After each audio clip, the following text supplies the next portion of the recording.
আজকের ক্লাস হচ্ছে power point প্রেজেন্টেশনের guidelines. আমরা নতুন একটা সফটওয়্যার শুরু করতে যাচ্ছি, পাওয়ার পয়েন্ট। ঠিক আছে, পাওয়ার পয়েন্টের কোনো কিছু শুরু করতে গেলে তার কিছু নিয়ম কানুন থাকে। আমরা কোনো কিছু হঠাৎ করে শুরু করতে পারি না, তাহলে কিন্তু সেই জিনিসটা সৌন্দর্য বৃদ্ধি পায় না। তো যেহেতু আমরা নতুন একটা সফটওয়্যারে কাজ শুরু করব পাওয়ার পয়েন্ট, তাই পাওয়ার পয়েন্টের কিছু গাইডলাইন্স অবশ্যই ফলো করতে হবে। তো আমরা এখানে কিছু গাইডলাইন দেওয়া আছে, এগুলো খুব মনোযোগ সহকারে শুনবো এবং নোট করব। ঠিক আছে, তাহলে আমরা পাওয়ার পয়েন্ট নিয়ে কোনো প্রকার সমস্যার সম্মুখীন আর হব না। তো এখান থেকে আমরা একটু স্ক্রিনটা বড় করি। এখানে দেখা যাচ্ছে পাওয়ার পয়েন্টের গাইডলাইনের একটা প্রথমত টাইটেল শো করছে, তাই না? এটা একটা সৌন্দর্যের জন্য করা। পরবর্তীতে এখানে একটা পয়েন্ট লেখা আছে, দেখছো? পাওয়ার পয়েন্ট স্লাইডে আসতেছে কিছু জিনিস, যে পাওয়ার পয়েন্ট স্লাইড গুলো কিভাবে কাজ করে। এখানে প্রথমত তোমাকে বলা হয়েছিল একটা পাওয়ার পয়েন্টের মধ্যে হাইলাইট কি পয়েন্ট যুক্ত থাকতে হবে। হাইলাইট কি পয়েন্ট হচ্ছে যে আমরা একটা স্লাইডের মধ্যে একটা পয়েন্ট সিলেক্ট করে দিব, ওই পয়েন্টের 2-3 লাইনের একটা বর্ণনা দিব। ঠিক আছে, ওইটা হচ্ছে হাইলাইট কি পয়েন্ট। এখানে কিছু রুলস দেওয়া আছে, আমাদের এই স্লাইডে গাইডলাইন ফলো করতে হবে। যেমন এখানে বলছে should be short and to the point, তার মানে তোমার পয়েন্টগুলো সবসময় শর্ট হওয়া উচিত, মানে তোমাকে শর্ট করে উপস্থাপন করতে হবে। লং করে করলে সেটার প্রেজেন্টেশন সুন্দর হবে না। এখানে বলছে ফিট অন মোস্ট অধিক স্ক্রিন ব্যবহার করতে হবে। Text and image should be placed within 95% of the PowerPoint slide. তার মানে এখানে বলা হচ্ছে তোমার যে একটা স্লাইড দেওয়া আছে না, এখানে স্লাইড দেওয়া আছে, এই টোটাল স্লাইডের 95% এরিয়া জুড়ে থাকতে হবে। ঠিক আছে, এখানে পিকচার হতে পারে, এখানে টেক্সট হতে পারে। এটা গেল। পরবর্তী বলছে ফন্ট, আমরা ফন্ট সম্পর্কে জানবো। এখানে বলা হচ্ছে দেখো, font style should be readable হতে হবে, মানে এমন ফন্ট ব্যবহার করবা যেন এটা পড়ার উপযোগী হয়। ঠিক আছে, এবং এখানে কিছু রিকমেন্ড ফন্ট আছে, যেমন রিকমেন্ড ফন্ট কি কি? এরিয়াল, তাহমা আর একটা মিরান্দা না? এই 3টা ফন্ট হচ্ছে তোমার প্রেজেন্টেশনের জন্য রিকমেন্ড করা হচ্ছে। এবং এখানে বলা হচ্ছে স্ট্যান্ডার্ডাইজ ফন্ট কি কি? তাহমা দিয়ে তোমরা যদি করো একটা স্ট্যান্ডার্ড, মানে এক কথায় সব জায়গায় ব্যবহারযোগ্য। ঠিক আছে, ফন্ট সাইজ এখানে আছে হচ্ছে কিছু ফন্ট সাইজ দেওয়া আছে। আমাদের এখানে আছে your slide must be readable. Font সাইজটা অবশ্যই রিডেবল হতে হবে। এখানে বলছে this is a good title size ভিরেন্দা 40 ফন্ট সাইজ। তুমি যদি ভিরেন্দা ফন্ট ইউজ করো তাহলে 40, অন্যথায় 44। ঠিক আছে, এখানে বলা হচ্ছে সাবটাইটেল, গুড সাবটাইটেল কি হবে? 32। টাইটেলের ফন্ট সাইজ হবে 32। আবার এখানে বলা সাইজ হচ্ছে ভিরেন্দা হলে 32, অন্যথায় টেক্সটের যে সর্বনিম্ন সাইজ আছে 24 হবে ভিরেন্দা। তুমি যদি ফন্ট সাইজের এখানে বুলেটে টাইটেল সাবটাইটেল যদি 32 ফন্ট ইউজ করো, তাহলে আবার ভিরেন্দার যদি ফন্ট ইউজ করো তখন ওখানে 24 ইউজ করতে হবে। ঠিক আছে, এক কথায় এখানে যেটা বলা হচ্ছে তোমাকে মোস্টলি 44, 32 আর হচ্ছে 24। ঠিক আছে, আবার তোমরা এটা ব্যবহার করতে পারো 44, 36, 32। ঠিক আছে, এই দুইটা ফরম্যাটে তোমরা প্রেজেন্টেশনটা উপস্থাপন করতে পারো। পরে বলছি implement the 10-20-30 rules of the PowerPoint. এটা খুবই ইম্পর্টেন্ট। পাওয়ার পয়েন্টের ইমপ্লিমেন্ট করতে হবে এই ফরম্যাটে। কি এই ফরম্যাটটা? এখানে বলছে নো মোর দ্যান 10 স্লাইড, 10টা স্লাইডের বেশি নয়। তুমি যে স্লাইডটা উপস্থাপন করবা এই স্লাইডটা 10 স্লাইডের বেশি হবে না। তারপরে বলছে নো মোর দ্যান 20 মিনিটস এখানে বলা হচ্ছে 20 মিনিটের বেশি তুমি কোনো কিছু উপস্থাপন করতে পারবা না, তাহলে সেটা শ্রোতা মধুর হবে না, সেটা শ্রোতা বিরক্ত ফিল করবে তোমার উপর। ঠিক আছে, তারপর বলছে no larger than 30 points font, মানে এখানে বলা হচ্ছে তুমি 30টার অধিক পয়েন্ট এখানে ব্যবহার করতে পারবা না, করলে কম ব্যবহার করবা, কিন্তু এটা মানে হচ্ছে এত অধিক তুমি কোনো কিছুই ব্যবহার করতে পারবা না, সেখানে স্লাইড বলো, সেখানে মিনিট বলো, সেখানে স্লাইড পয়েন্ট বলো, ঠিক আছে, কোনো কিছুই তুমি একটা অধিক ব্যবহার করতে পারবে না ইচ্ছা মতো, সবকিছু একটা লিমিটেশনের মধ্যে থাকতে হবে। ঠিক আছে,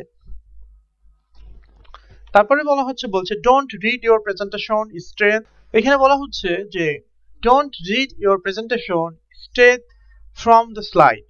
এখানে আমাদের যে মূল দুইটা পয়েন্ট আসলো এখানে এর জন্য, কি কি স্টেজ হচ্ছে তোমার প্রেজেন্টেশনের মধ্যে অবশ্যই থাকা অথবা তোমার স্লাইডের মধ্যে থাকা উচিত হবে না, একটা প্রেজেন্টেশনে কি কি সেই জিনিসগুলো আমরা পয়েন্টগুলো জানবো। যেমন এখানে বলা হচ্ছে যে তোমাকে লক্ষ্য রাখতে হবে যে তোমার যে if your audience can both read and here, যেন তোমার অডিয়েন্স গুলা তুমি যে উপস্থাপনটা করছো এটা যেন তারা সবাই সবাই শুনতে পায় এবং পড়তে পারে।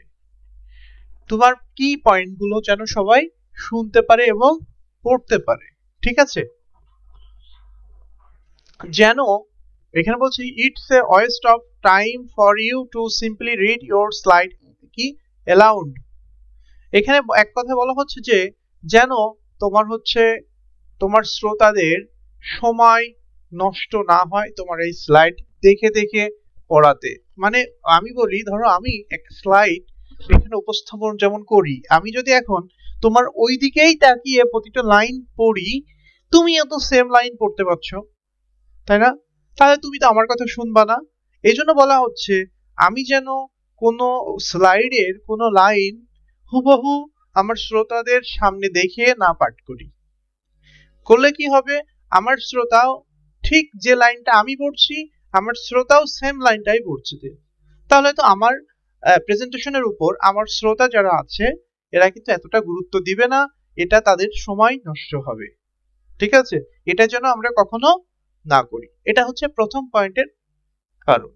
সেকেন্ড পয়েন্ট কি বলছে, ইনক্লুড অনলি মেইন আইডিয়া, তোমাকে প্রেজেন্টেশনের মধ্যে উপস্থাপন করতে হবে শুধুমাত্র আইডিয়া, কি পয়েন্ট, আইডিয়া কই, আইডিয়া কি পয়েন্ট অ্যান্ড টকিং পয়েন্ট, মানে কি আমি যে বিষয়টা এখানে খালি কিছু পয়েন্ট উল্লেখ করছি কিন্তু আমি এক্সট্রা অনেক কথা বলছি না, যেটা তুমি শুনতেছো, যেটা তুমি শোনার আগ্রহ প্রকাশ করছো, আমি যদি প্রতিটা লাইন এ টু জেড দেখে দেখে বলতাম তাহলে তোমার আর ইন্টারেস্ট থাকতো না।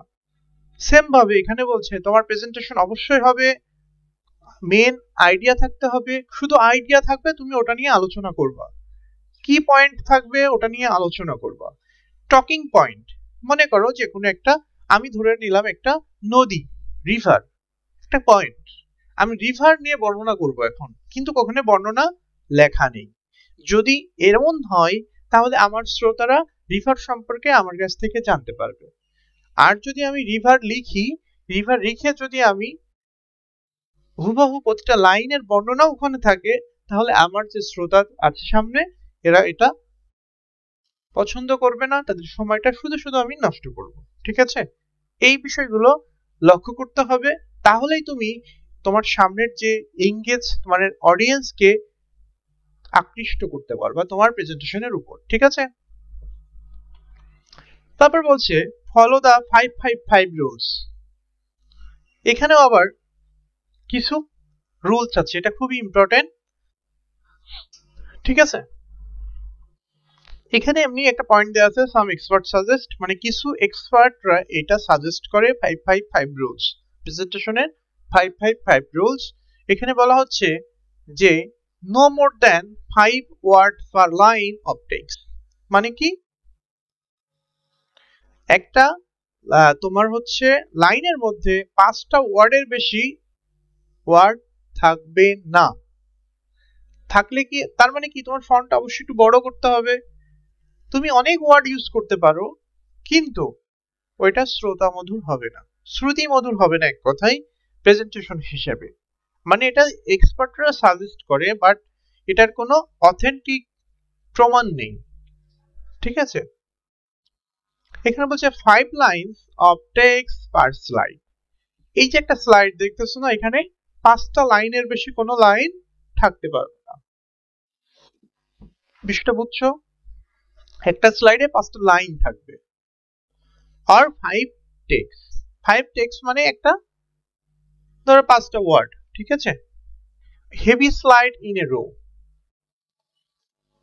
এখানে তোমার যে বলা হচ্ছে এই কথাটা, heavy slide, heavy heavy heavy মানে ভারী বলতে মানে খুবই আকর্ষণীয়। Heavy slide in a row মানে রো গুলো যেন আকর্ষণীয় হয়, যেন আমার শ্রোতারা এটা মানে পছন্দ করে।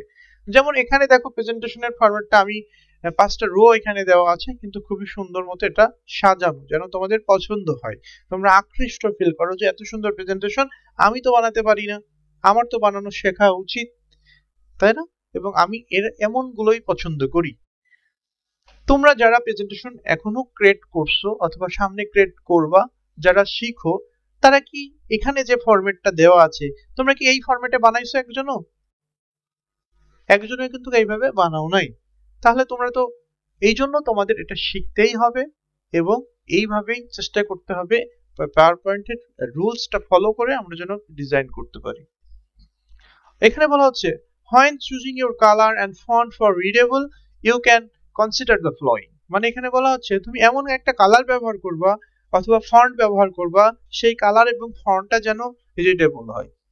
মানে আমরা এমন কালার ব্যবহার করব না যেটা হয় আমার স্লাইডের ব্যাকগ্রাউন্ডের সাথে মিশে যাচ্ছে, অথবা আমরা দেখতেই পাচ্ছি না, আমরা পড়তেই পাচ্ছি না, ঠিক আছে, এরকম কোনো কিছু আমরা ব্যবহার করব না। তো এখান থেকে আমার পয়েন্ট কি কি, কন্ট্রাস্ট মানে তার উজ্জ্বলতাটা আমরা কিন্তু লক্ষ্য করব সব সময়। দেখো এখানে একটা ফর্ম, কত সুন্দর একটা ডিজাইন উপরে দেওয়া আছে, যেন তোমাদের খুবই ইন্টারেস্ট লাগে যে এইটা মানে প্রত্যেকটা জিনিস এটা একটা কন্ট্রাস্ট, তারপরে কালার অ্যাসোসিয়েশন, গুড আর ব্যাড। এখানে বলা হচ্ছে আমরা কিছু জিনিস তোমাকে লক্ষ্য রাখতে হবে কন্ট্রাস্টের উপর, তোমাকে কালারের উপর লক্ষ্য রাখতে হবে, তোমাকে আসলে তোমার প্রেজেন্টেশনটা ভালো হচ্ছে কিনা তার উপরেও লক্ষ্য রাখতে হবে। যদি খারাপ হয়, কি কি কারণে খারাপ হচ্ছে, তোমার চোখে আগে সেটা সৌন্দর্য পাচ্ছে কিনা তুমি আগে দেখে তারপরে তুমি অন্যকে দেখাবা। নাই তুমি যা তা একটা প্রেজেন্টেশন বানিয়ে আমার সামনে উপস্থাপন করবা, তাহলে তো ওই প্রেজেন্টেশনে আমি কোনো গ্রান্ট করবো না এবং ওটা আমার পছন্দ হবে না। আর মনে রাখবা, তোমার যদি সেই জিনিসটা ভালো না লাগে, শ্রোতাদের তো মাস্ট বি ভালো লাগবেই না, ঠিক আছে। তাহলে আমাদের কি কি করতে হবে না, এখন আমরা প্রেজেন্টেশনে কি কি ইউজ করব না, এখন তার কিছু রুলস আমরা দেখি, ঠিক আছে। এক হচ্ছে don't overload your presentation with animation. মানে আমরা একটা প্রেজেন্টেশনে একের অধিক বা অধিক অ্যানিমেশন ইউজ করব না। অ্যানিমেশনটা হচ্ছে বিভিন্ন জিনিস এখানে একটা রাখা, এখানে একটা রাখা, এখানে একটা রাখা, এখানে রাখা, অধিক কোনো অ্যানিমেশন ব্যবহার করব না, ঠিক আছে। আমাদের সবসময় সিম্পলের উপরে অ্যানিমেশন ব্যবহার করব। তারপর বলছে আরেকটা কি, এখানে বলা হচ্ছে দেখো ফন্ট সাইজ। ফন্ট সাইজের কি বলছে, combining small font size with bold or italic is not recommended। মানে এখানে বলা হচ্ছে কি যে তুমি একটা ফন্ট সাইজ এমন দিবা না, এখানে উপরে লেখা আছে ডোন্ট ইউজ ইউর প্রেজেন্টেশন, ঠিক আছে। কি কি ইউজ করবো না ফন্ট সাইজ, এটাকে ফন্ট সাইজের মধ্যে বলা হচ্ছে যে তুমি কম্বাইনিং করবো না, মানে একত্রিত কোন সেন্টেন্সে অথবা লাইনের মধ্যে তুমি কি করতে পারবে না, স্মল ফন্ট ইউজ করতে পারবে না, তুমি বোল্ড করতে পারবে না, তুমি ইতালিক করতে পারবে না। এই তিনটা কাজ তুমি একটা লাইনের মধ্যে একসাথে করতে পারবে না, ঠিক আছে। তারপরে কি বলছে, combining small font size with bold or italic is not recommend. মানে একই কথা এটা বলছে, তুমি এটাকে ফন্টের কথা বলছে, তুমি কোনো লাইনও এইভাবে করতে পারবে না, ঠিক আছে। মানে প্রথম লাইন তুমি কি করলা, স্মল দিলা, পরের লাইন বোল্ড করলা, ঠিক আছে, তারপরে কালার দিলা, তারপরে ইতালিক করলা, তারপরে আন্ডারলাইন করলা, এভাবে কোনো প্রেজেন্টেশন হতে পারে না। এই প্রেজেন্টেশনের কোনো মাধুর্য নাই, শ্রুতি মধুর হবে না। ঠিক আছে, তারপর বলছে ডোন্ট ইউজ ডিফারেন্ট ব্যাকগ্রাউন্ড। আমি দেখো আমার যে প্রেজেন্টেশন, এই প্রেজেন্টেশনের আমি ব্যাকগ্রাউন্ডটা কিন্তু সেম রাখছি, কোনো ব্যাকগ্রাউন্ড ডিফারেন্ট করি নাই যে প্রথমটা এটা করলাম, পরেরটা ওইটা দিব, পরে আরেকটা দিব, এভাবে কিন্তু আমি করি নাই।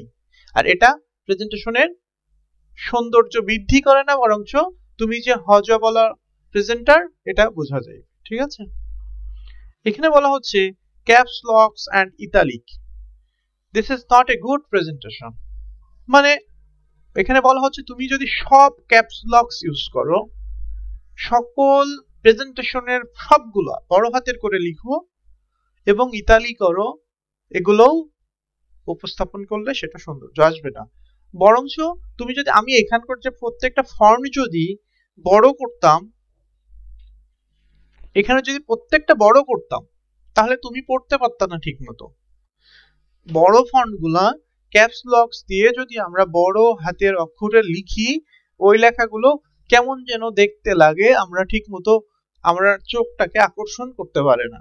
ঠিক আছে, এই জন্য বলা হচ্ছে তোমার প্রেজেন্টেশন স্লাইড গুলো যেন সব বড় হাতের না হয়। ঠিক আছে, তাহলে আমরা আরো দেখি ডোন্ট ইউজ, কি কি ইউজ করব না।